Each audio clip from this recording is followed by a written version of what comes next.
Meaning of facade. Facade. Facade.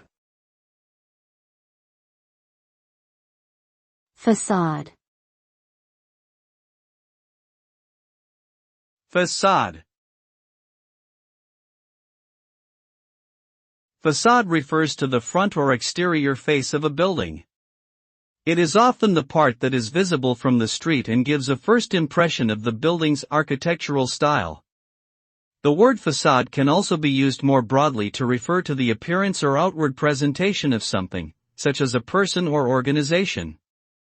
In this sense, it can imply a certain level of superficiality or insincerity, as someone might put on a facade to make themselves look better than they actually are.